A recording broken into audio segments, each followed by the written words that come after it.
अर्जुन की जादुई किताब भूतों के देश में पहुंचना और सभी भूतों को मुक्ति दिलाना।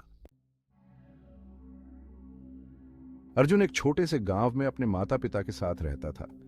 एक दिन उसे अपने दादाजी की पुरानी अलमारी में एक रहस्यमयी किताब मिली। यह किताब साधारण सी थी, लेकिन जैसे ही अर्जुन ने उसे छुआ, एक अजीब सी ठंडक उसके शरीर में फैल गई। किताब का नाम था जादुई किताब और उसमें लिखा था, जो इस किताब को खोलेगा वह भूतों के देश में कदम रखेगा और उन सभी को मुक्ति दिलाएगा।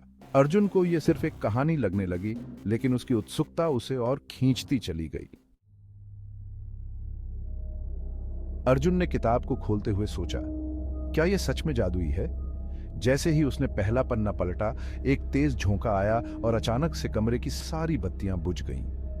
अर्जुन की आंखों के सामने घना अंधेरा था और एक अजीब सी आवाज सुनाई देने लगी, तुमने मुझे जगाया है, अब तुम्हें भूतों के देश में जाना होगा। अर्जुन ने घबराते हुए किताब के अगले पन्ने पर पढ़ा, तुम्हें भूतों के देश में पहुंचने के लिए अपनी इच्छा शक्ति से दरवाजा खोलना होगा और वहां जाकर उन सभी भूतों को मुक्ति दिलानी होगी जो वहां फंसे हुए हैं। अर्जुन समझ नहीं पा रहा था कि यह क्या होने वाला है, लेकिन किसी कारणवश उसने किताब में लिखे अनुसार करने का निर्णय लिया।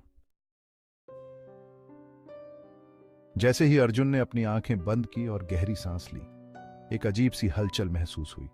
वह खुद को एक अंधेरी, ठंडी और रहस्यमयी दुनिया में पाया। चारों ओर मलबा और खोखली दीवारें थीं। अर्जुन ने महसूस किया कि यह कोई सामान्य जगह नहीं है, यह भूतों का देश था। यहां के वातावरण में गहरी उदासी और शांति थी। अर्जुन के कदमों की आवाज भी अजीब सी गूंज रही थी। तभी उसकी नजरें कुछ अजीब आकृतियों पर पड़ीं। ये आकृतियां भूतों की थीं। उनका चेहरा डर, पीड़ा और अवसाद से भरा हुआ था। अर्जुन ने उनके पास जाकर पूछा, तुम सब यहां क्यों फंसे हो?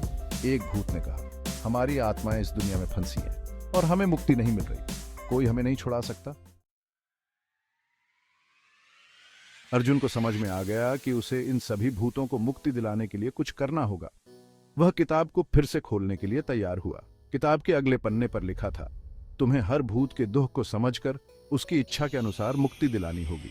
अर्जुन ने सोचा, यह आसान नहीं होगा, लेकिन मुझे इसे करना ही होगा। वह पहले भूत के पास गया जो एक लंबे समय से वहां फंसा हुआ था।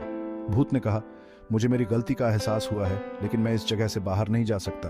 अर्जुन ने कहा, तुम्हें खुद को माफ करना होगा और जो बीत चुका है उसे भूलकर अपने अगले कदम पर ध्यान देना होगा।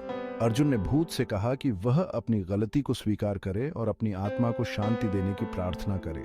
जैसे ही भूत ने आत्म स्वीकृति की, उसकी आंखों से आंसू बहने लगे और वह गायब हो गया। उसकी आत्मा को शांति मिल गई। अर्जुन ने इसी तरह एक एक करके सभी भूतों से बात की। हर भूत के पास अपनी कहानी थी, अपनी गलती थी और हर एक को अपनी मुक्ति के लिए खुद को माफ करना था। अर्जुन ने सबकी मदद की, उन्हें समझाया कि सिर्फ तभी वे मुक्ति पा सकते हैं जब वे अपने अपराधों को स्वीकार कर अपनी आत्मा को शांति दें।